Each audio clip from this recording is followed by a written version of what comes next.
Welcome to Hail Varsity Radio, the voice of Husker Nation. Insight, opinion, expertise, with the biggest and best names talking Nebraska across the state. Join the show on Twitter at Hail Varsity and at Schmidt_radio. Call in at 402-466-ESPN or 1-800-825-5865. Here's Chris Schmidt. Thanks for hanging out. Welcome into a Monday. It's Hail Varsity Radio. We are presented by Currency for all your equipment financing needs. Go Currency. Chris Schmidt, Elijah Herbel. We have Hall of Fame coach George Darlington in studio with us to talk a little football with Saturday's performance, and also Coach is always teaching football facts back in session in Omaha and in Lincoln. 7 weekly Tuesday evening classes with Coach. We say hi to Elijah. We say hi to Coach Darlington. Coach, good to see you again. Good seeing you. I always catch up with you at the stadium, and I always love hearing your thoughts. And another busy weekend of football, college and NFL. And, of course, Oklahoma came to town last weekend, and they were not very good guests. Well, they're a very good football team, and everybody knew it coming in. And, they're very talented. Mm-hmm. I think they, unfortunately, have more Jimmies and Joes that are real talented than some of our lads. And hopefully we have some younger players that in this off week they will identify. Mickey's talked about playing some of the other kids, giving them some playing time.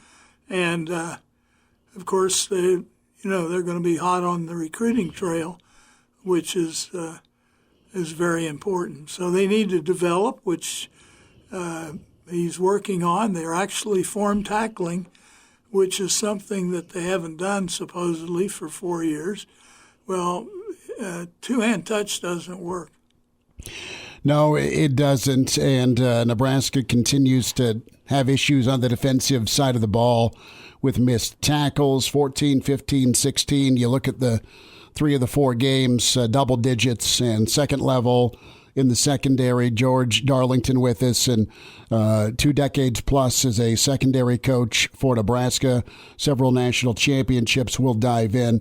Elijah, busy weekend for you with not only plenty of couch time and NFL coverage, but of course we did the reaction show on Saturday. Tough ball game. We'll dive into the game. We'll get to your emails. We'll talk about Chinander's dismissal yesterday and what's next for Nebraska. We're excited to have Coach Darlington with us in studio. Numbers to dial up, can get in touch with us at 466-3776, 466-3776, 800-825-5865. Can email the show, Chris at HailVarsity.com.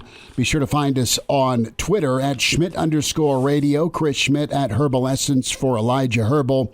And follow the show as well at HVarsity Radio on Twitter, at Hail Varsity, for all your football and other Husker needs. And then we're streaming. We're in StreamYard today on Twitter, ESPN Lincoln's Twitter, and ESPN Lincoln's Facebook is where we're at. Can also comment on Twitter. Kimberly tweets in, the bar bill that came due might be my favorite line from Schmidt Radio. He has said all season, I'm brokenhearted about the season, and I'm also angry because there was no walk the walk going on with the coaches, just a bunch of coach speak. I hope it's not going to be 1-11. And Elijah and Coach Darlington, you've got some panic with the fan base, and you guys dealt with that at times, but the panic was, oh no, they're going 9-3. Man, that's a dream. that's a dream season for Nebraska football. Plenty of season left, but you know what? A tough job for Mickey and a tough week for Mickey. Well, the point is that, in no way all down through the years after Frank fired the Soul guys, I never wanted anything but Nebraska to do well. Didn't matter who was coaching. Tom Osborne the same way. A lot of those coaches, in my thought, were too stupid to ask him questions at times that would have helped him.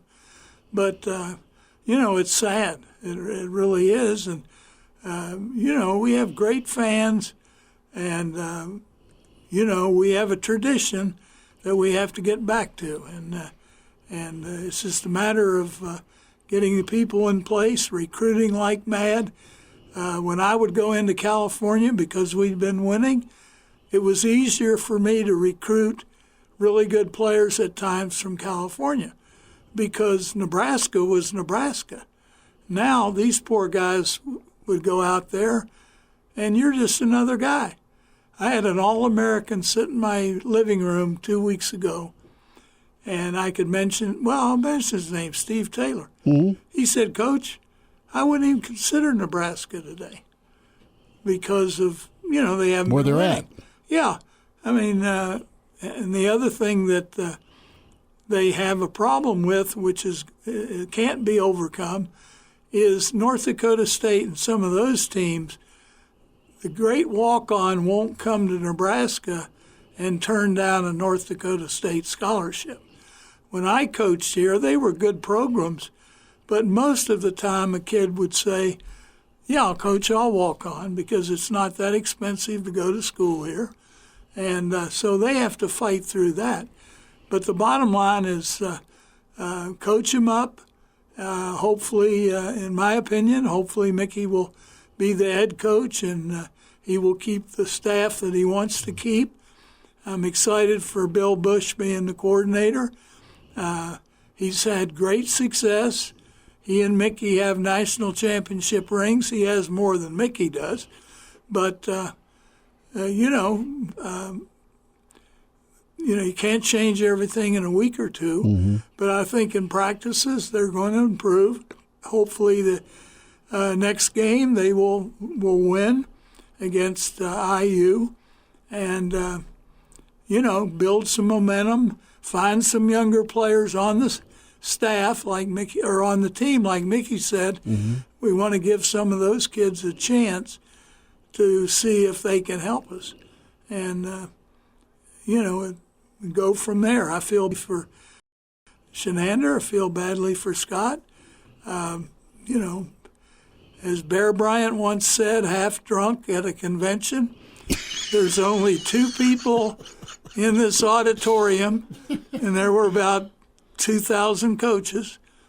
And he said, two types of people in this auditorium, those that have been fired and those that will be fired. What was Bear drinking? I wasn't in his entourage, so I don't know.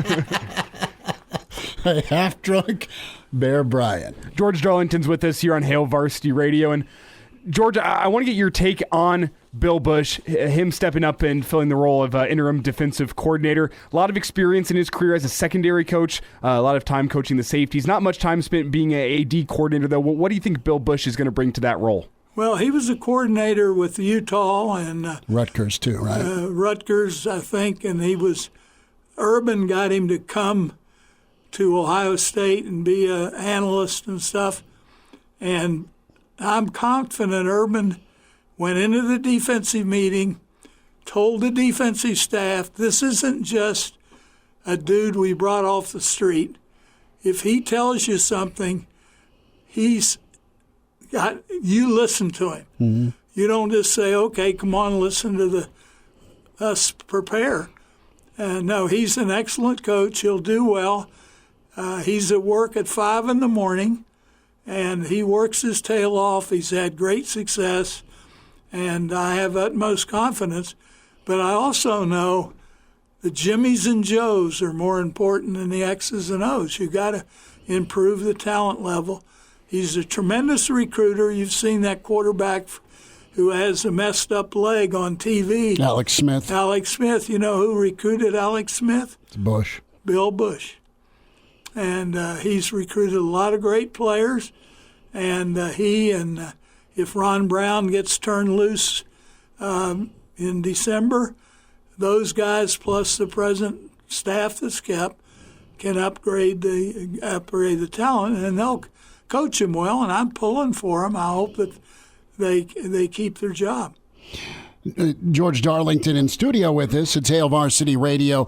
Coach, we'll get into some football facts, and we'll circle back here in a moment to where the program's at, and more on Bush and more on some of the Jimmies and Joes. But you have done 3 decades of football facts. Tell folks around the state what you've been doing if they're not familiar with it, and if folks in Lincoln want to get signed up for football facts, how they can do it. Let's go there for a moment before we get back to what's wrong with Nebraska football. We have 2 classes tomorrow night up in Omaha at Faithful Shepherd Presbyterian Church on South 165th Street. We start at 6:30, 7-week course. We have a banquet in Lincoln on the 3rd of November, and the Southeast Community class begins on Thursday night at the Huck Building. And please call and let them know that you're planning to come if you are, because we want to make sure that we have enough students for to be a part of the class. It'll be my 39th year That's great. of teaching the class there. And you can call them at 402-437-2700, and or you can fax them 402-637-2703. I think. We'll get the phone number here on the crawl below if you're streaming us on ESPN Lincoln Facebook and ESPN Lincoln Twitter. But you've got the Continuing Education Center, that's South 68th, room 303, and that's when classes get rolling. Again, the 22nd of September through November 3rd. Yes, and, we have a tour of the stadium too in October. In there too. Well, it's great that you're connected with Southeast Community College and you're doing this class as well. Football Facts with George Darlington. Get signed up for it. Do you have someone that wants to get a little bit more info on football? Coach, you have film sessions, you have breakdowns, and it's at a level where guys like me can understand it. Well, we start from the very beginning. We hold up a football, as Vince Lombardi did, and he said, "Gentlemen, this is a football." We have a text, and we are blessed to get film from the university. Cool. And so we walk through plays. We have very few injuries during the year, but we do have a couple. And we have fun. Well, I'm excited for it. George Darlington is with us here on Hail Varsity Radio. As he is in studio with us. We'll check in with Coach McBride next hour, and we'll probably do another segment with Coach George. But emails can get into us at chris@hailvarsity.com. Plenty to get into. Also can dial us up at 466-3776. So I want to ask you here. We got about 2 minutes before we have to take a break, Coach. But, okay, Bush and your background with him, and you know what he is. And there's reason for excitement because with Bush, the defense can get better. Let's flip it around here from the player's perspective, and with making a change with Chinander. Are you surprised that Nebraska did that here this early in the year with Mickey making a move? Well, the thing is, Mickey worked with him at LSU. The familiarity with is there. He knows Bill's Bush. philosophy. So it's sad, like I say, I have no negative feelings, but there'll be a different philosophy. They'll do things differently, and I wish him all the best, and I think he'll do well. Mm-hmm. I mean, I'll chase him down the street if he doesn't do well. That's pretty good. From your vantage point, coaching defense as long as you have, what was going wrong with the Nebraska defense? Well, besides the obvious, the missed tackles. Well, they weren't gap sound all the time, and you and I could have run through some of those holes. It's very generous of you. You've got to have gap integrity. Now, if it's 3rd and 20, you don't have to worry about that because the guy runs for 10, they still have to punt. Mm-hmm. But you have to have gap integrity. You got to get speed on the field. And at some positions it just appears, and I don't know for sure, but it appears that we got some snails playing instead of some guys that can really run. And you've got to be able to run. They spread you out on offense. If you take a guy that can't run matched up with a guy that can run, it'll be a long day. There's no way you can be successful. It isn't that you're not doing everything you've been coached to do, but it's a matter of genetics. The guy that runs 4.5 sometimes is going to beat the guy that runs 4.7. He won't beat him every time, but he'll beat him enough that you're going to lose the game. Mm. George Darlington is with us here on Hail Varsity Radio in studio. Coach, you have a few more minutes for us? Can you hang out a little bit longer? Yeah, traffic's out there. I don't want to go out in the traffic. George Darlington's in studio. Reaction to Nebraska-Oklahoma, the Chinander dismissal, and Bill Busch now running the Husker defense. What's the rest of the season look like for the Big Red? George Darlington in studio, Coach McBride in about 45 minutes. Hail Varsity Radio continues on a Monday. We're presented by Currency. And now, back to Hail Varsity Radio. Tough one against Oklahoma, and we're here to talk about it. Also, the rest of the season outlook. It is bye week. Nebraska could use it. We have Hall of Fame coach George Darlington in studio with us. He has football facts. That class is underway in Omaha, and a chance for you to get signed up in Lincoln for the Lincoln Sessions, 466-3776 or 800-825-5865. Those are the numbers to get in touch with us. Thoughts on Oklahoma, thoughts on the Chinander dismissal. You know, I look at it like this. Bill Busch is a guy that's going to be a different voice, much like Mickey's a different voice as head coach. So Mickey thought that was the best direction for Nebraska football. Love the Chins, great dude, and wish him well moving forward. The defense was having a tough go of it. It doesn't seem real fair in this instance where you look at body of work, and the defensive side of the football's body of work was by far the best of the Frost era. That side of the football kept you in a lot of ball games that you didn't end up winning anyway. But special teams and offense have been more of a mess than the defensive side. But the defense has just been a bit of a train wreck this year with 35 points a game allowed and over 500 yards. And it wasn't just Oklahoma. Oh, you could have named their score. But, you know, you have, Coach, and you know this, and we'll get to the phone calls in a minute.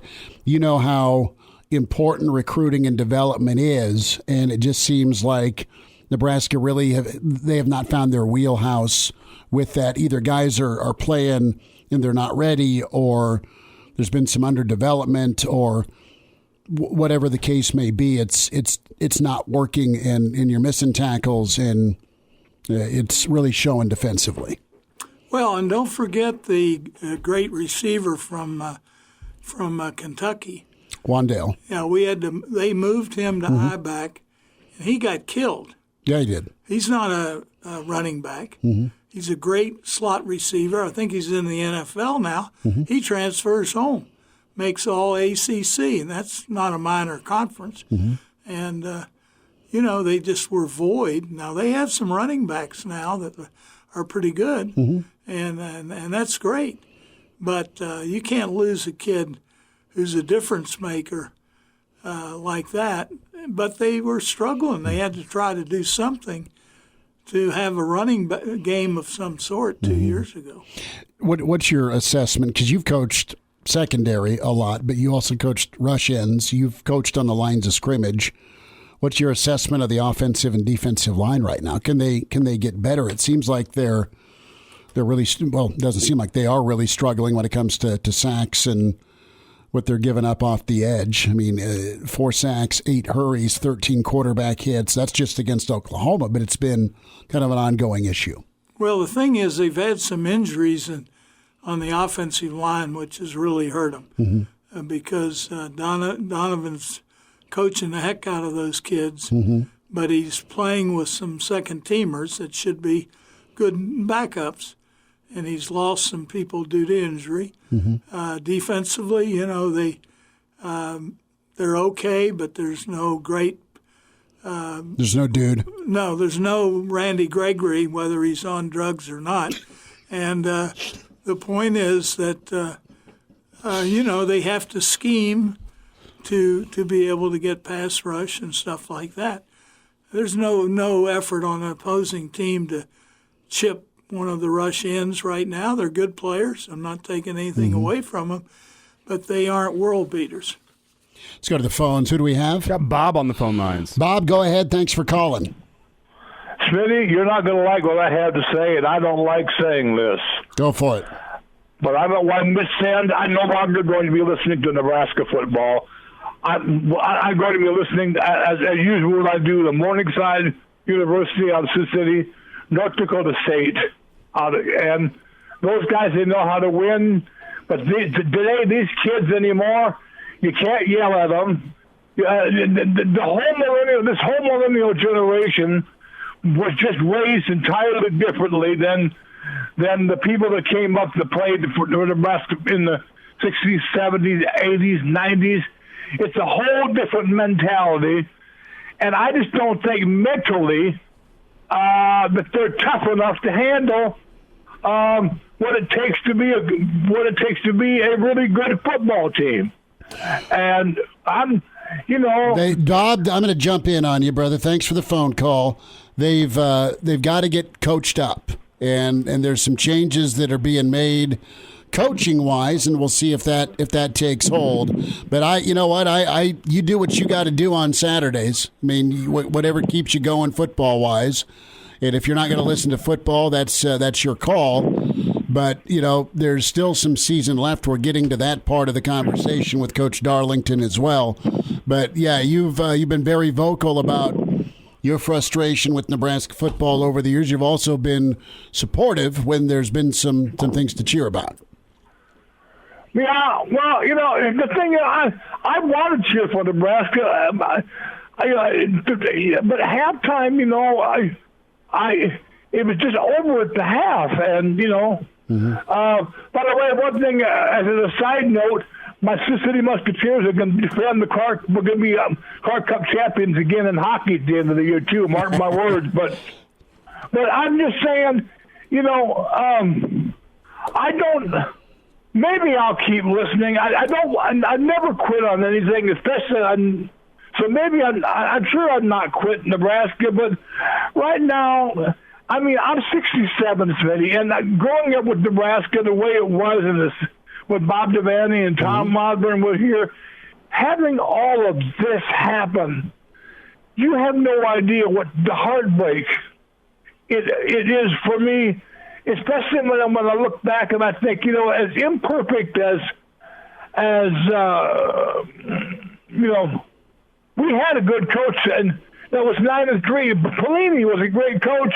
He wasn't perfect, but at least got 9 wins a year. But Nebraska said, no, that's not good enough. And greed is one of the 7 deadly sins. And I think right now Nebraska paying for the fact that they were so damn greedy. And it bugs me to say it, but Bob, thanks for the phone call, buddy. I get you. All right, good stuff from Bob. Bob, Coach, you as Tom Osborne said when we were behind against some team from the South that we came back to win. South Carolina? No, it was the one, the running back, the great running back, Auburn. Auburn was the head of Yeah. Bo Jackson. Bo Jackson. Booed us, and we go into the locker room, and he told the kids, and then he later made a huge sign that was in our locker room. The only people that care about you kids are in this room. Tom made that sign. Oh, yeah, big sign. It was in our locker room for forever. After that Auburn game, we came back, beat them, but that was the first time that you heard boos from the stands. And, fair weather fans, hey, that's the case. We start winning, which we will, because, You look at the stands full, like the Oklahoma people said, they shake their heads. When we beat them one time 70-some to something, the only people in the stands in Norman were Nebraska fans. Mm-hmm. They all abandoned it. Now, the fan base is good if this dude wants to go somewhere else, and certainly those teams he mentioned are very good. Mm-hmm. But, hey, we'll sell your ticket somewhere. Just turn them in. Yeah. There's someone who wants to step in. Coach Darlington's with us, Hail Varsity Radio. Coach in studio. Football Facts gets rolling September 22nd through November 3rd in Lincoln at the Continuing Education Center. Get signed up, or do you have someone that wants to get caught up and taught on football? As someone's calling Coach Darlington right now to get signed up. My bookie. That's your bookie. Coach, what about the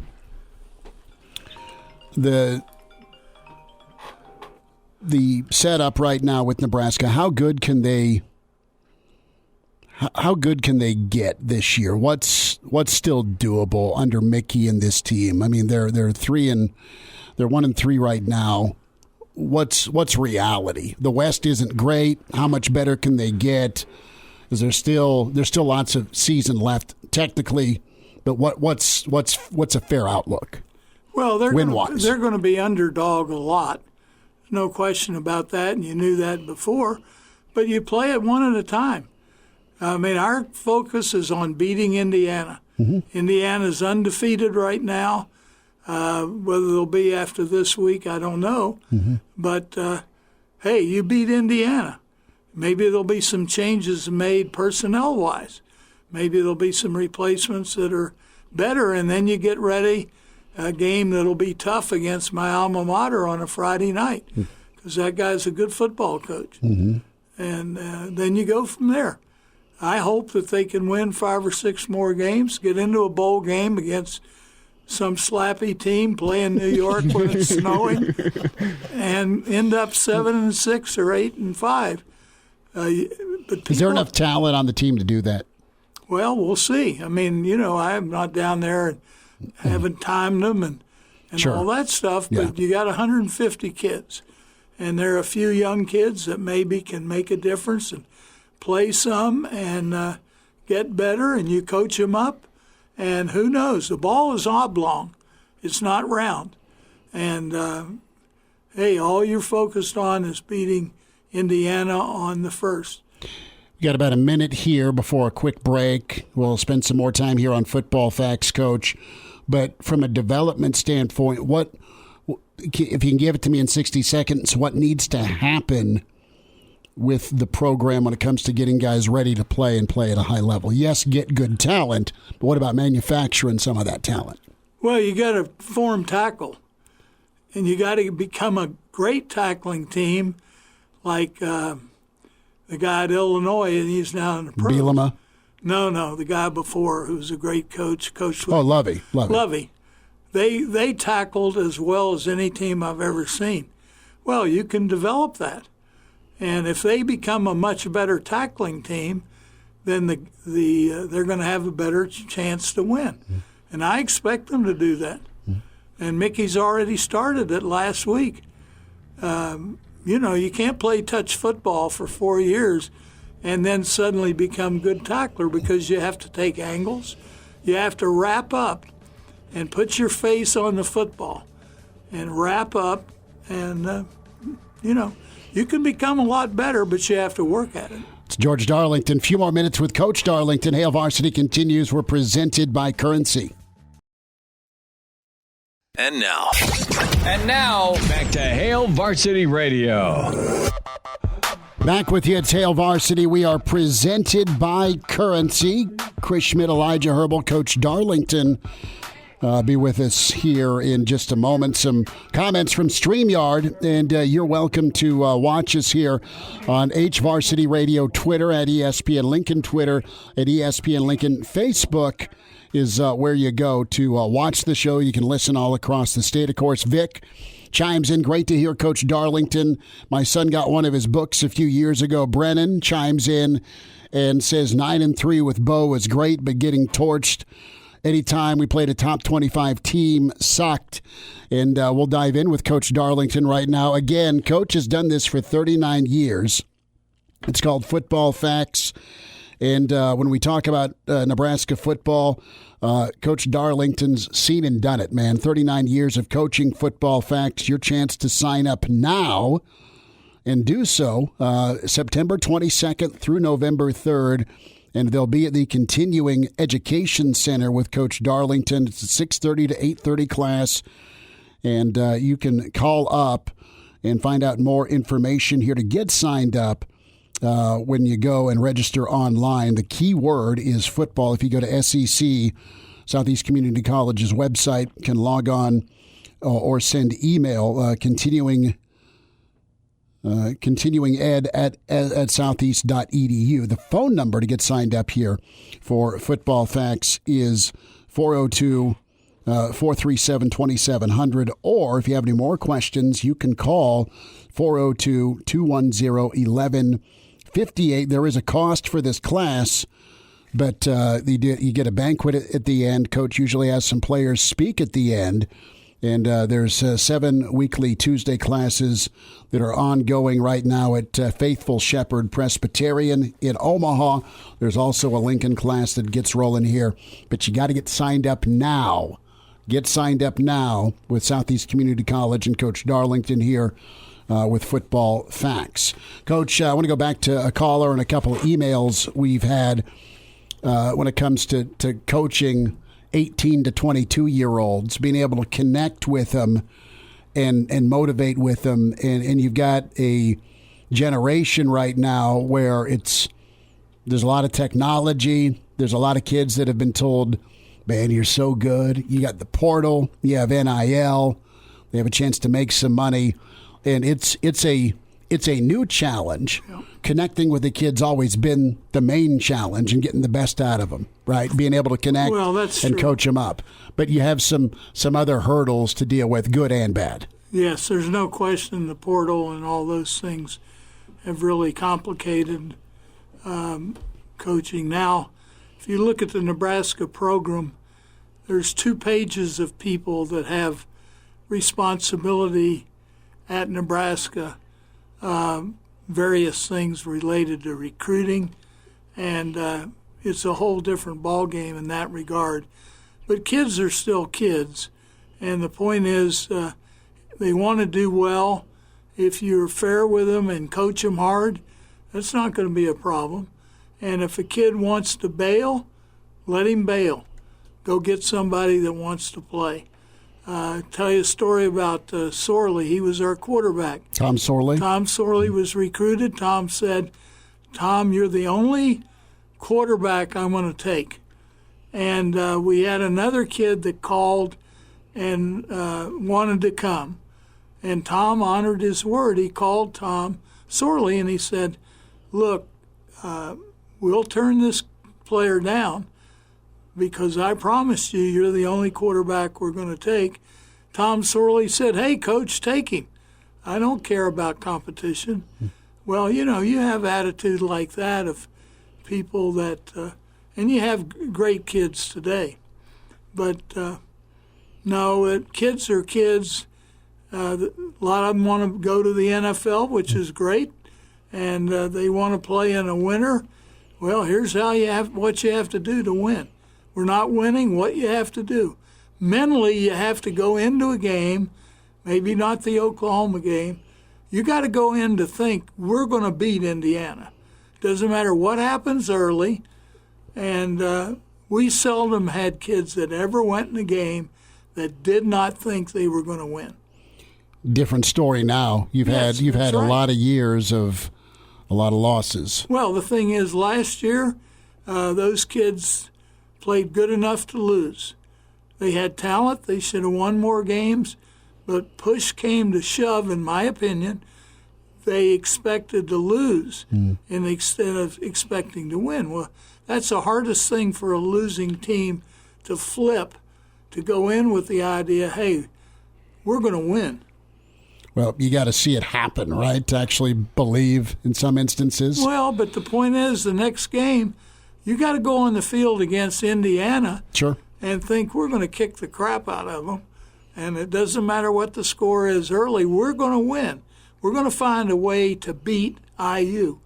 And then next week when you go to New Brunswick, Piscataway Township, you got to go with the idea, hey, a hostile environment. Rutgers is a very sound football team, but no matter what, we're going to win the game. And you got to have that attitude. And, if by how we practice, that can enhance that type of attitude. Mm-hmm. Hey, I can actually now tackle. I don't have to tag off. I've learned proper angles. I won't miss that tackle on the Oklahoma quarterback. It's confidence. Yeah. Pete, thanks for hanging on. Go ahead, bud. Hey, Coach, I got a question for you. Yeah. Mm-hmm. I hear a lot of people say that we can't go back to the 90s, and I understand we can't maybe go back to the offense of the 90s, but we need to get back to Tom Osborne's process. And his process, anybody who's educated on the process, is a winning process. It's a process he set up for Alabama. It's a process that builds winning character. And if you practice hard enough during the week, the game doesn't come as a surprise. And I really think we need to get to what Tom thinks was required in the state of Nebraska, and that's get kids, build them up, take kids that maybe not have the perfect body or quite fast enough, and you build on that. And eventually you start building a program that your first, second, third, and fourth string all know the plays, they know how to play, they know how to tackle, and then you've got a winning program. I want to get your thoughts on that. Yeah, I think Thanks, Pete. Mentioned it very succinctly. The Nebraska way, Alabama practices the Nebraska way. They aren't too bad. And, the point is that, the process, our second team defense never had fewer snaps until Thursday than our first team defense, and the first team and second team offenses got the same number of snaps. And the thirds and fours, of course, when we had teamwork, they were all working. The only people that didn't work were injured players. And after a period of time, and maybe it was years, you would have players that would develop. Not all of them became starters or second team, but they all contributed to the program. And I'm sure they'll get back to that, and they're attempting to do that even starting last week. George Darlington with us for a whole hour. Excited to have Coach here. We'll wrap up this first hour. It's Hail Varsity on a Monday, and we're presented by Currency. And now, back to Hail Varsity Radio. Big thanks to George Darlington in studio with us for this first hour. Coach McBride's about 15 minutes away for a Monday with Charlie. We'll get to your emails, and you'll have a lot of hour two for calls into the show here. Hail Varsity, we're presented by Currency for all your equipment financing needs. Go Currency. So, Coach Darlington, again, football facts, get signed up. Time is winding down. It's 2-minute drill time, Coach. For it's the Lincoln class. You better believe it. Yeah, 2-minute drill time. So get signed up. Please call tomorrow. Yep, football facts. Make it happen September 22nd through November 3rd. 6:30 to 8:30 Tuesday nights at the Continuing Education Center, 402-437-2700. That's the phone call out to SEC. Any more questions, you can also call 402-210-1158. We'll post something here, Elijah. We'll post a way to get in touch with Football Facts. We'll do that here on our Twitter handles, social medias. Coach, we've got about 3 minutes. Okay. I need 2 questions answered. One, if for some reason Mickey can't keep this job, Urban, Campbell, Leopold, how do those names grab you? I know you're a Mickey guy first and foremost. Yes, I am. And, the men that you've mentioned are very good. I would lean towards Lance. Mm-hmm. Lance has coached. He coached with you, correct? No, he sat in the office for a year. He was coaching at UNO. He wanted to learn. He, just sat in the office and studied what we were doing. Went to Morningside and won Whitewater. Won national championships. Had winning records at Buffalo, which is halfway to Moscow, and then is 3-0 at KU. He's got his staff with him. They've been with him a long time. He's an excellent coach. The other guys that have been mentioned, the Campbell guy's an excellent coach there at Iowa State. He's done a fine job. Urban is an old man, and I wouldn't hire him myself, but I hope Mickey gets the job. I won't waver in that regard, but if they don't offer it to him, I hope they offer it to Lance. What about the job Trev has done? You know Trev well, as far as having to come in and just the oversight he's had to have with the football program in this tough season. Oh, I think Trev's done an outstanding job. I think it's how tough is it to come into this situation. Your marquee program of football is not doing well. You have other sports that are doing extremely well, and now you have a non-basketball school, and basketball has not done well, even though the coach has a great background. And so, not to wish people ill, but if they don't do well in basketball, he may have to fire the coach. Well, the coach is an excellent coach, but so he has a tough job. Coach, this has been so much fun. Thank you so much. When are we going to go get some tacos? Well, that's up to you because you owe. I love George Darlington, coach, Hall of Fame coach with Nebraska football. Get signed up. Football Facts ongoing here in Lincoln, September 22nd, November 3rd. A 7-week adventure of football. 39 years Coach has been teaching that, all the ins and outs for football. Coach, we'll get a taco this week, all right? It sounds great, and thank you for having me. I appreciate your time. Coach McBride's on the way Monday with Charlie, and reaction to the football weekend next hour. Welcome to Hail Varsity Radio, the voice of Husker Nation. Insight, opinion, expertise, with the biggest and best names talking Nebraska across the state. Join the show on Twitter at Hail Varsity and at Schmidt_radio. Call in at 402-466-ESPN or 1-800-825-5865. Here's Chris Schmidt. Back with you, it's hour 2. It's Hail Varsity. We are presented by Currency. For all your equipment financing needs, go Currency. And it was a bit of a reunion weekend. It was awesome to have Coach Charlie McBride back on Husker soil. We welcome in Coach McBride, a Monday with Charlie. Coach, how was the weekend? Good to talk with you again. Thanks for the time. Well, I don't know how to answer you exactly, but the weekend and the people that were terrific.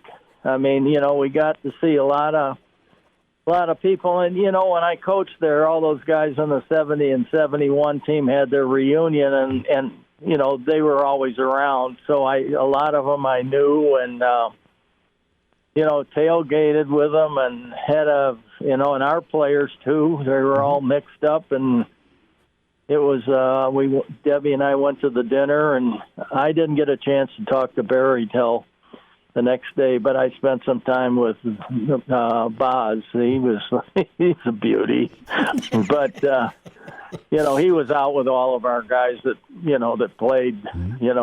He was out with the team, kind of. Did Wiegert have any chicken wings for you? Oh, yeah. No, he didn't. But he had Cokes, and he was pretty even. I mean, he wasn't performing that day. But I'll tell you what, there was some. We had a great time. My wife was, excited about seeing all the guys that she hadn't seen in so many years. It's kind of fun because, women, they get to know a few people, and especially the players, and And when they see them, it's a lot of fun. So that was great. And we drove all day yesterday, which is about 10 hours, 11 hours, but that's no fun. But other than that, it was a great weekend. The game was, it was just not good, but something about that thing is, when you watch a game, there's always the scores wasn't good, but there's always some good things and some kids that are young and some things you see that you're like, wow, that's pretty good, And so I didn't walk away from that place going like, holy moly, we're in a tank. And you got to realize too, you got change in everything, and you got 4 days to play Oklahoma with another coach. Yeah, that's a little rough, and but that was, that kind of stuff. Kind of, I don't know what else you can expect. And some of those kids, if you realize that the players that transferred in here, they really don't know about Nebraska. And I think one of the things that Mickey knows for a fact that we can't lose the Nebraska blood out of our state. And and that's really important. I mean, it really is. It has a lot to do with leadership. It has a lot to do with a lot of things, But we shouldn't quit recruiting other places. That's, we did that, but you can't lose the heart of your program. Charlie McBride's with us on Monday with Charlie. It's Hail Varsity Radio. We just got done spending time with Coach Darlington as he was in to talk some football and some football facts with us. His classes get started this week in Lincoln that he's been teaching, and you got to see a bunch of players and coaches, which is awesome. You mentioned the reunion. Coach, what do you think about the change that Mickey made yesterday with Coach Chinander? I know you got close with Coach Chins. Well, I don't like my wife always says the same thing. There's only two kinds of coaches: those that have been fired and those that are about to be. Yeah. So, and it's when you start moving families. We've moved around without being fired, and it's tough. It's tough changing people. It's tough in the middle of the stream like this year. You feel like you're nowhere. Yeah. You can't. Everything's going on. You can't try to get something else right now because everything's closed. It's really hard. I mean, and you don't know what's happening with your kids at school because young kids are pretty tough. I was lucky; I had 3 boys.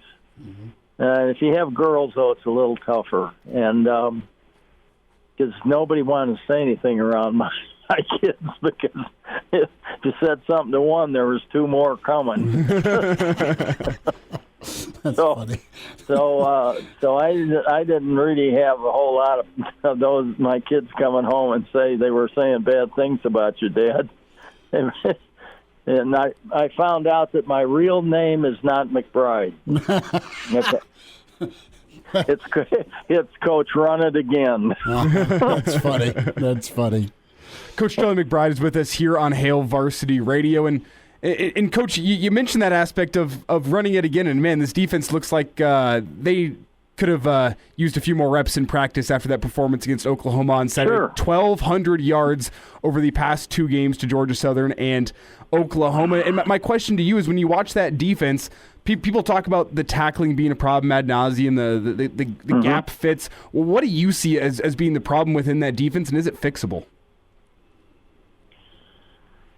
The problem is there, but I did see. I did not see it exactly because I wasn't there. But when Mickey took over, about a major part of that day was tackling live and teaching and things like that. Those things have to be. I think if there was one thing that I would say fundamentally was a lot of times the finer things you really have to work on, the ones that make a difference. People think, well, these little things, don't worry about them. Well, let me tell you something. The little things are the ones that contribute to the big things. And if you can't do the little things, the big things aren't there. Never happen. And, I mean, this is talking about footwork. This is talking about pad level. This is talking about so many different things that, you know, I could write down a list of stuff. And I know that Joni called me tonight, who was my secretary, Joni Duff, and said that Bill wanted to call me tomorrow if I would be here. Bill knows what's going on. I mean, I just think he has a couple of things he probably wants to ask me about, or he wouldn't be bugging me. But they have a week here to make that transition. And I didn't see any negative parts out of I wasn't there when they made the change today or yesterday. Right. But I was there. I was close by when they made the major change, and I never saw any negativism come out of the players. So, and I never got to really sit down with one and talk to them. I kind of wished I had of a little bit. I was kind of looking forward to maybe talking with the kids, with Ty Robinson a little bit, because, you know, we lived out real close to where he was, and stuff like that. And so just to kind of get a feeling for what, you know, kind of where he's a good leader, and he probably has some feelings about what's going on. And it's not fun. And the portal thing and all that other stuff adds to the problem. You know, I mean, kids could pack up after the year's out, jump the portal, or now coaches can come. It sounds to me like they can come and talk to you and tell you how much money they can give you if you come there. We're losing kids right now, decommitting. That's happening, and that's an example of, because what do you think they're telling them? They're telling them, well, they don't even have a coach. They don't know who the coach is going to be. They don't have this. They don't have that. And we have this much money we can give you. You know, that's how you burn a program, and you make one part of your program. What do you have? Oklahoma. We had Oklahoma, Nebraska. You go to the Big Ten, Michigan, and Ohio State. The rest of the guys were just there.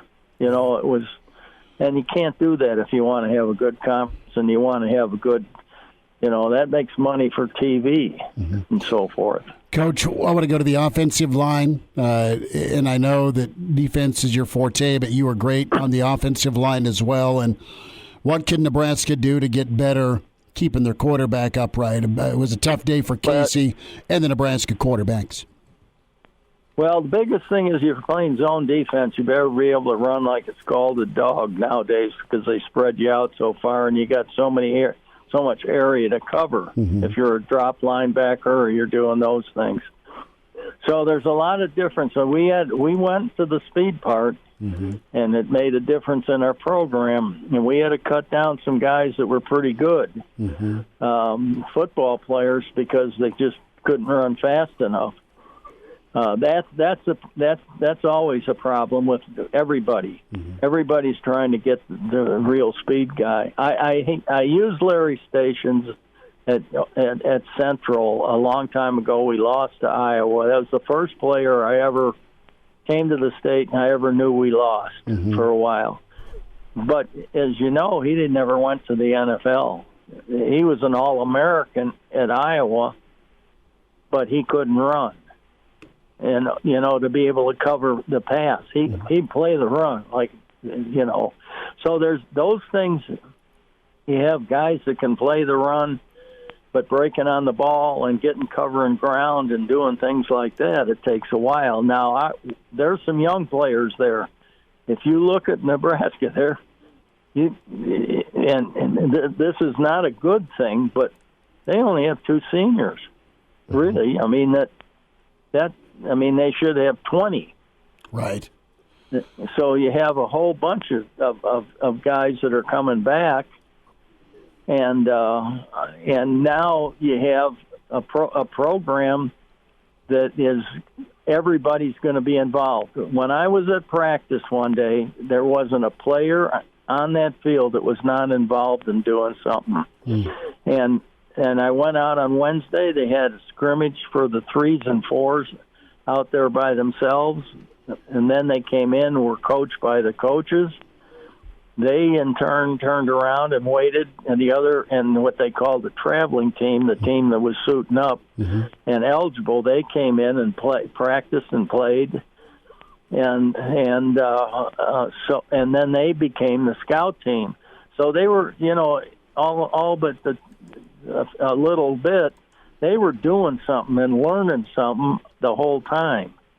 So what Mickey did was, he did something that I don't know if I could have done. He had some really good ideas about how to handle all this stuff. Coach, got about a minute here. I want to ask you about your time with Trev. How's he doing? Gene Huey. Well, we had a good time because Gene Huey was there, and as you know, Gene was, I think, 19 years with the Colts, and plus he played, here, and was a defensive coordinator at Ohio State, and the head coaches he's been in. So, and Tony Samuel and myself and Trev all sat down and talked. It was pretty much, about friendships and stuff like that. It wasn't. Trev didn't get into the private stuff that we didn't try to. Right, you just wanted to see each other. Yeah. But the leadership I felt good about. I really felt good about. I even asked him, how are you going to work this with Mickey? Has he got a chance to be the head coach? And he said, well, this is all going to play out, and we're going to have to see. And that's what you do. I don't know what else you can do. Mm-hmm. But he said he made some tough decisions at Omaha and had a lot of people that weren't really happy. But when it came down to the end, everything was pretty good. Mm-hmm. I really think that we're on the right track. I really do. And it's funny, I call my kids out in Arizona, and they really follow what's going on, and they don't seem to be complaining about anything. They just think that it's all going to turn around sometime. So we'll see when it does, for sure. Charlie McBride with us on Monday with Charlie. Coach, I'm glad you got back to Lincoln and got to see a bunch of folks, and it was awesome for so many folks to be able to see you. Enjoy your bye week, and we'll talk Monday and get ready for Indiana. How's that sound? We're going to beat them. We're going to beat by bad. Okay, well, thanks for having me. Coach, appreciate you so much. You take care, okay? Okay, bye now. There he is, Mr. Blackshirt, Charlie McBride, on Monday with Charlie. Good insight, man. Two legends with the Nebraska football program. Love Coach McBride and Coach George Darlington. The rest of the time is for you. Can join us, email, or give us a shout at 466-3776. We'll dive into the dismissal of Chinander a little further. We know what happened, but why?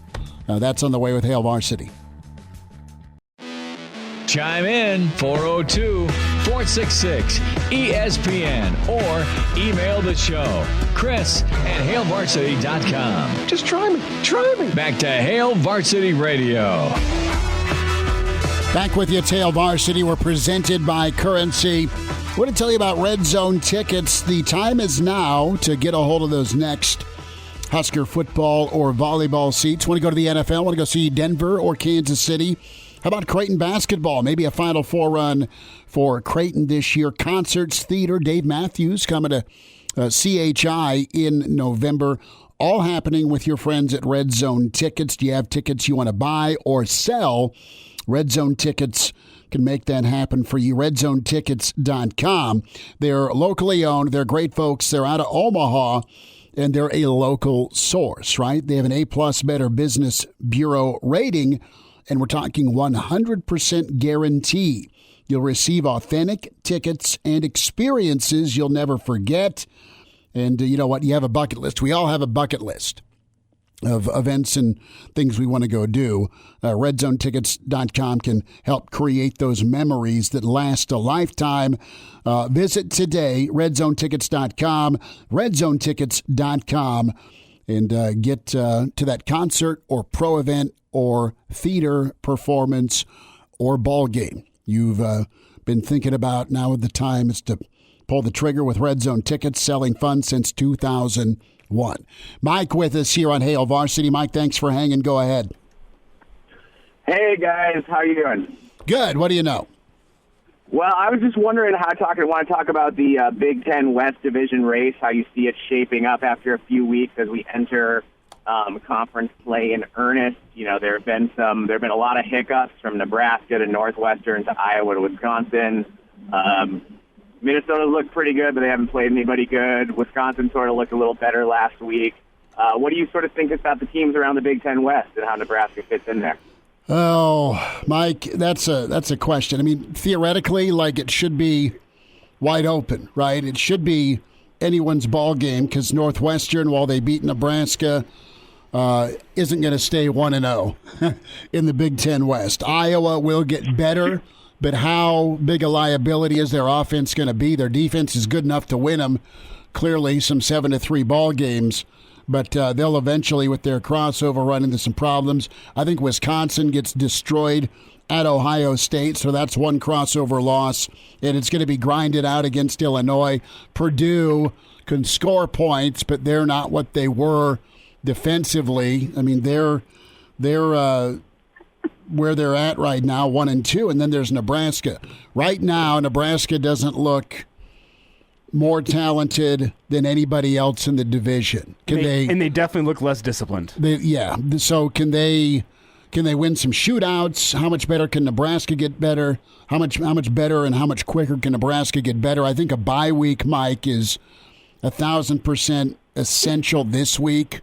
Calm some things down, go back to work, and they got to get Indiana. If they don't get Indiana, I think things could wane. It's already bad. You're 1-3.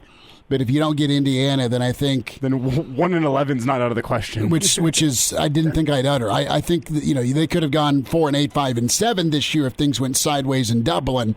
But now you're in real danger zone. What's the confidence level like? What's the buy-in even level? What's the change?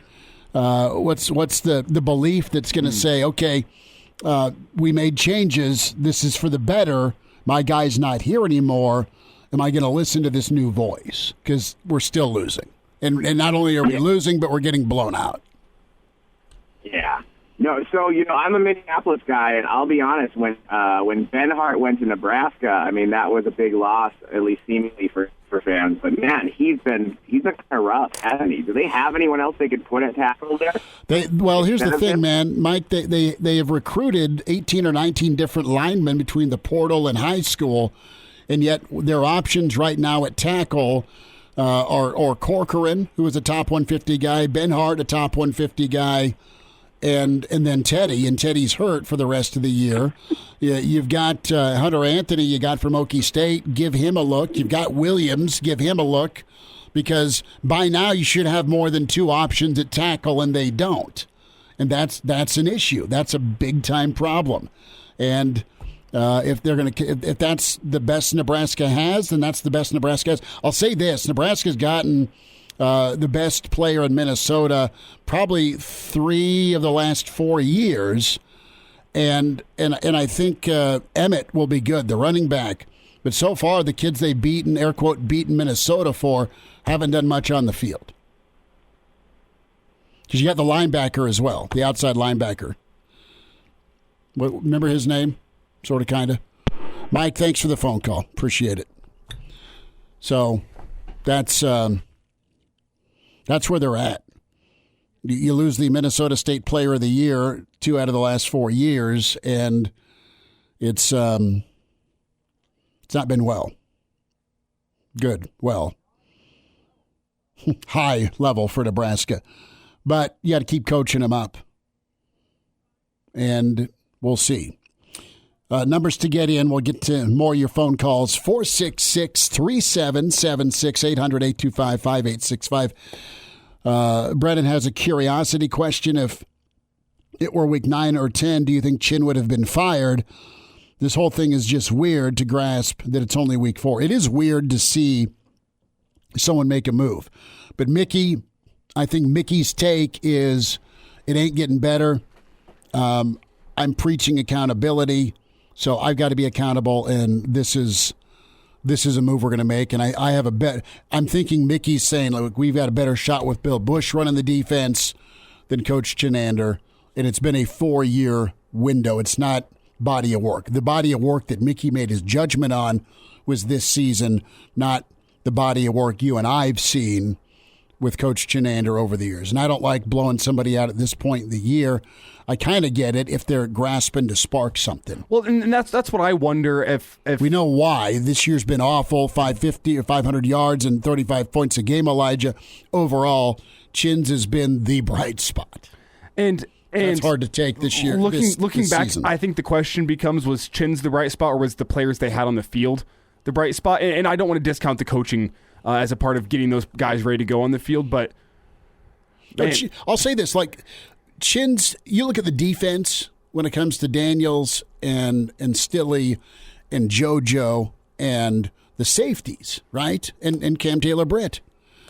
I mean, you look at 2019 to 2021, they got a ton better. That is because of Chinander. Mm-hmm. And I think Tuioti, as a teacher, was probably a good D-line coach. But as a recruiter, I mean, Nebraska, you're seeing just a void in the line.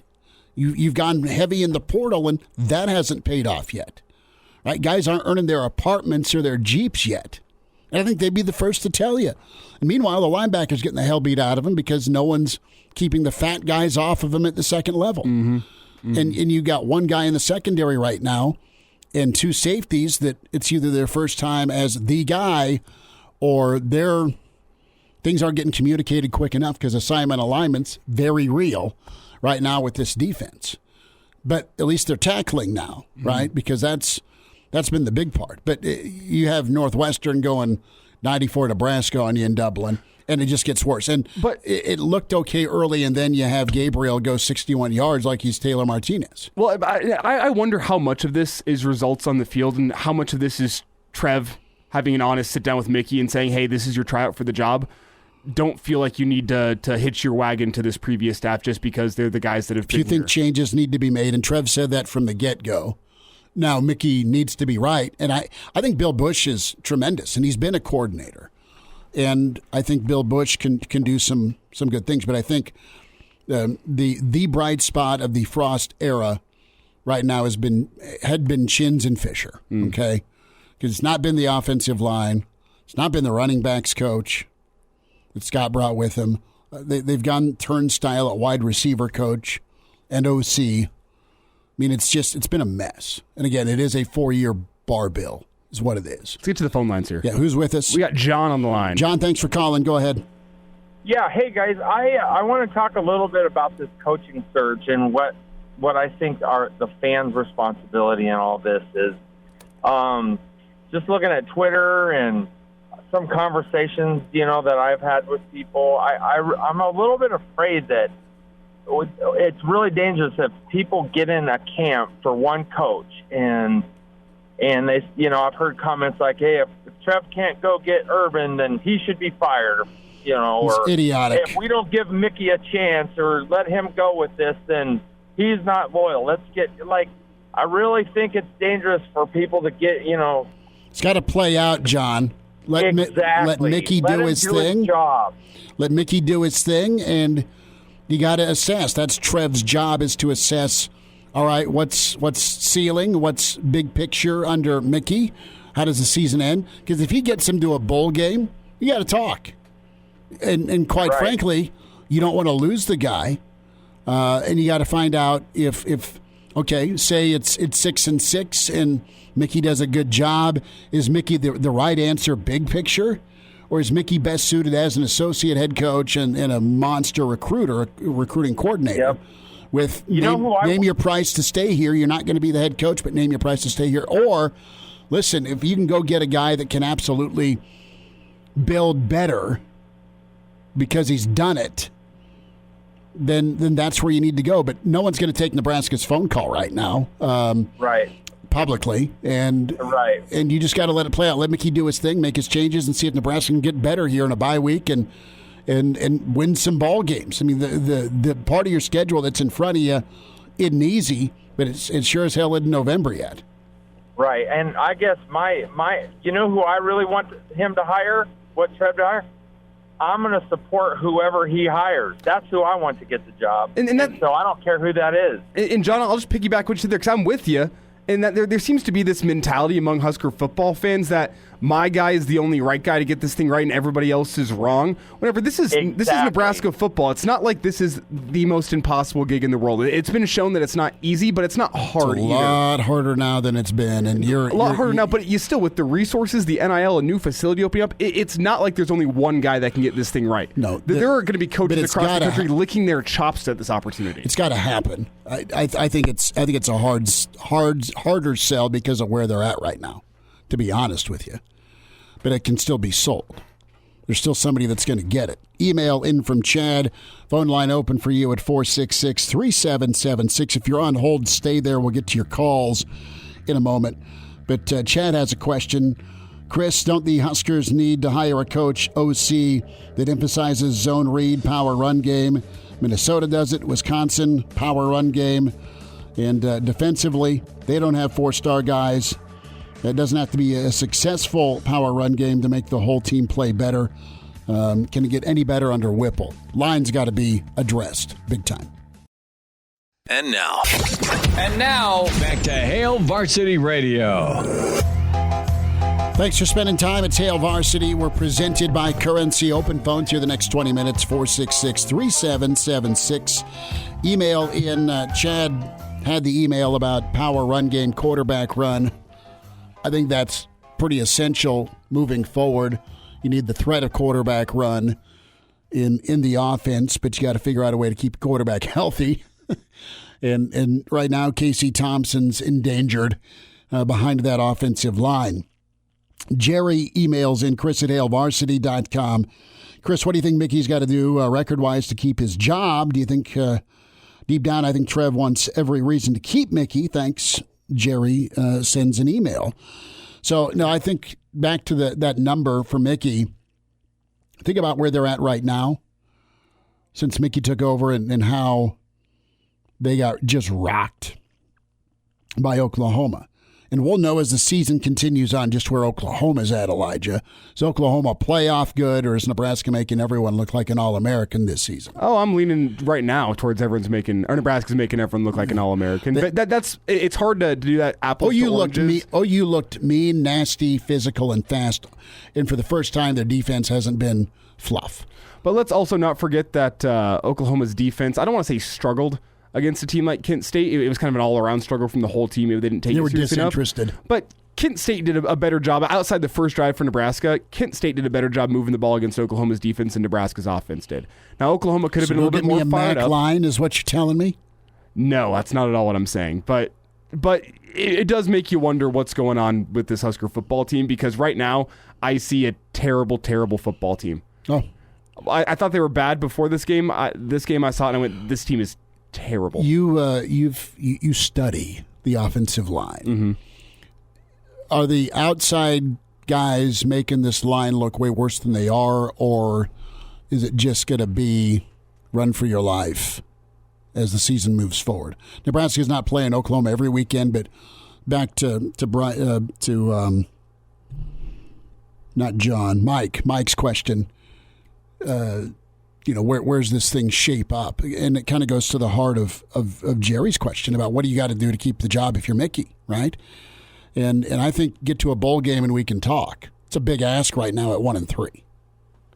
It is a big ask right now, but like the offensive line, what worries me is that I don't know if it's fixable. Because of who you have. It's one thing if it's mental errors. Oh, you missed the stunt. You can go check that in film. But it's like they're physically getting their ass kicked. Yes, they're going out there and they're getting their ass kicked every single game. The defensive line too. And it's I'm not sure if it's a mentality thing, and I don't think that's even going to fix anything, even if you change the mentality. I think it's just a case of guys who are outmatched and outclassed on a football field. And the offense line, the defense line makes the rest of the team look worse. People complain about the secondary. Well, it's easier for a quarterback to go pick apart a secondary when he doesn't have to worry about getting knocked on his ass. Like he has 5 minutes to sign a football, eat a hot dog, and complete a 3rd and 9. Exactly, and it makes the job of a defense a lot easier when you don't have to worry about the offensive line blowing you off the ball. I mean, Oklahoma started out that game in a 3-3-5, I think. It was weird, that first possession. They switched into a more traditional 3-4 after that because I think they just realized, you know what? This offensive line is not going to beat us if we just put 4 guys in the line of scrimmage and we can focus on covering a little more, and you saw the change in defense. And then they'll get a guy off the edge on an edge pressure. And Like they realized they didn't have to do anything fancy. No. They just had to go out there and play their base defense, and Nebraska was going to struggle. Who's with us? We got DeJuan on the line. DeJuan, thanks for calling, man. Welcome into Hail Varsity. Yeah, first-time caller, long-time listener. I think really with Nebraska, it comes down to attitude and effort. And there's a couple of sayings about attitude. Attitude is a reflection of leadership. If you look at all the coaches we've had in Nebraska's history, if the coaches had the right attitude, the players will put in the right effort. And that is totally a reflection on them. I think, like you were saying earlier, it's not a hard job. It may be a harder sell, but getting the right person in there with the right attitude to make this winning football again is going to be the number one thing. Doesn't matter where in the country they're coming from. It's all about that attitude. So I'll hang up and listen. DeJuan, thanks for calling, man. Appreciate you tuning in. And that's a great quote. Attitude does reflect leadership. And Mickey's setting the tone with accountability. He owned it. And then he made a move that also shows accountability. And again, you had a lot of talk about accountability the last 4 years. And behind-the-scenes guys that were supposed to be accountable, i.e. your head football coach, doesn't sound like he was as accountable as he needed to be. And you see that as a player. And it's almost – it feels like it's instilled a culture on the football field of guys who they could be great athletes, but they're not football players. That's what I said last week. It takes something different mentality-wise to be a football player. And I'm not sure this team has that mentality, or I'm not sure if it's ever had that mentality under Frost. Who else with us here? We'll get there in a minute. More emails. Let's go back to Matt.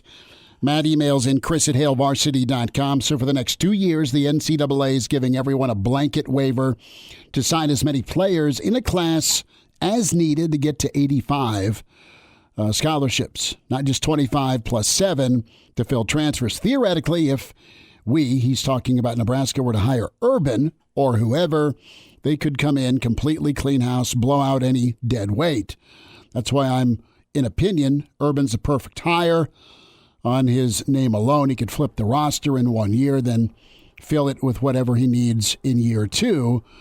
With this opportunity the NCAA has given schools, we need to be a Pied Piper, and we need a Pied Piper of a head coach, and that is it. My biggest thing on Urban is, you've got Adam Carricker chirping on Twitter, and that's not a shot at Adam. Adam's locked in, former Husker, great player. He knows things, and if he says there's been some contact with Urban, we've had others in the national media come out, and even our friend Mitch Sherman say, no, there's been no pursuit of Urban. He isn't going to build.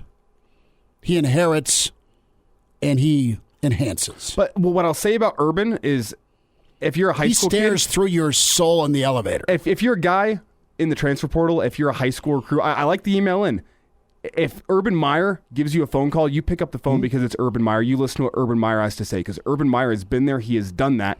I like the take. He's going to be able to fill up that roster, I'd say almost immediately, but I want to warn people against the fact that this is not it's not one coach out there that can get this thing right for Nebraska. They're all going to go about it in their own different ways, and I think there's multiple ways you can get Nebraska football right. Urban's way is going to be trying to do an instant roster flip. Do you like that? Do you not like that? That comes down to you as a Husker fan. All that matters is it's got to work. It's got to work. So you're not brutal for 5 years? Can you be decent by 2 or competitive by 2? Do we have time? We got Tex on the line. Tex, appreciate you calling. Go ahead. Hey, thanks, man, Schmitty. Say, boy, anymore I drink to forget. but my question is, I'm just from hearing what's being said the last day and a half. Do you think the program's in worse shape now than it was when they fired Riley? That's all I've got. Thanks. Yeah, I think it's Riley's style of leadership was pro style, which means, all right, man, I'm going to treat you like an adult, whether you've earned it or not, and you got a super late curfew, and it's not team activities, right? And I think that's dangerous for 18 to 22-year-olds, even some 40-year-olds, right? I need some supervision. Ask my wife. I think it's tough. I don't know how many dudes are left in the cupboard. Let's get this after the break, because I have my take as well. All right, good stuff from Tex. We'll wind down a Monday presented by Currency with Hail Varsity. Miss us? Come here, brother. Give me a hug. Bring it in for the real thing. We're on call for you. Catch the podcast at hailvarsity.com, the ESPN Lincoln app, or download them on iTunes. Saddle up, partner. Back to Hail Varsity Radio. So pretty excited. Get to go up to Omaha tonight and hang out with the good folks of the No Block, No Rock podcast. They were kind enough to invite me, so that'll be dropping on your Hurrdat Podcast Network at some point this week. Chris Schmidt, Elijah Herbel, and great to be with you on a Monday presented by Currency. A lot of fun. Coach Darlington with us for an hour. We tweeted out football facts, Coach George's class in Lincoln. Get signed up for that here in the next 24 hours. Class is ongoing in Omaha. Thanks for all your emails and calls, too. Tough one against Oklahoma. Good 5 minutes was pretty awesome if you're a Nebraska fan. And, man, that was electric. And then OU got to work and did what they do. The Chinander dismissal. We'll see if it improves the Nebraska defense with a new voice. And I think Bill Busch is really talented, but I think you got to say thanks to Coach Chinander. He's a guy that put the time in and made that defense way better than it was with what he had when he got here. And that's back to Texas question, Elijah. You know, is Nebraska worse off now than they were before Frost arrived? I think the leadership was absolutely the leadership and supervision from the Moose and Frost.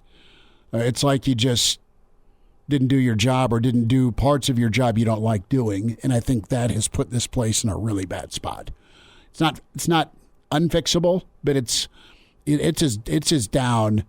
It's right at or below 2017 right now, in my opinion. And I'll differ with you just slightly because of how college football has changed.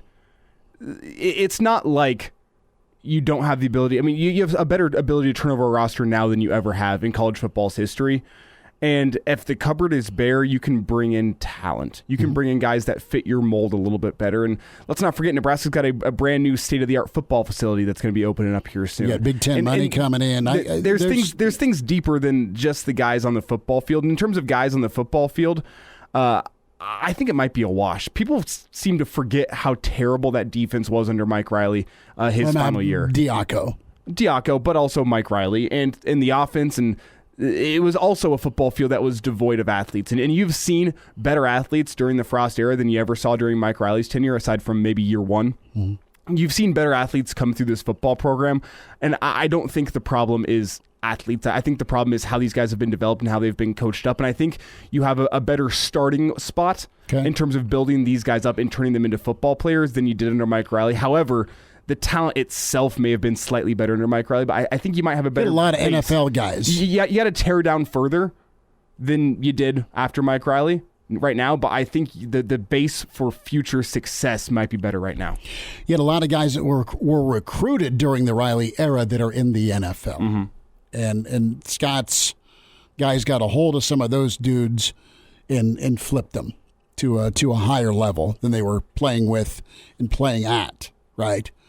So it might be a wash, but it's the same low feeling. Now if you're a Nebraska fan, you're 1-3 and you got time. You got Mickey, you got time, and you got the Bushman, and we'll see what Indiana looks like. But they got to put the work in, and I think Mickey's going to be positive. He'll build them up. He'll make them confident, but he'll also work their ass off to get better. So I think that's the name of the game here the next week. Reminder to get your seatbelt on. Seatbelts save lives, prevent injuries, and if you do it the right way, you buckle up and save a life. Talk to you tomorrow at 4 on Hail Varsity.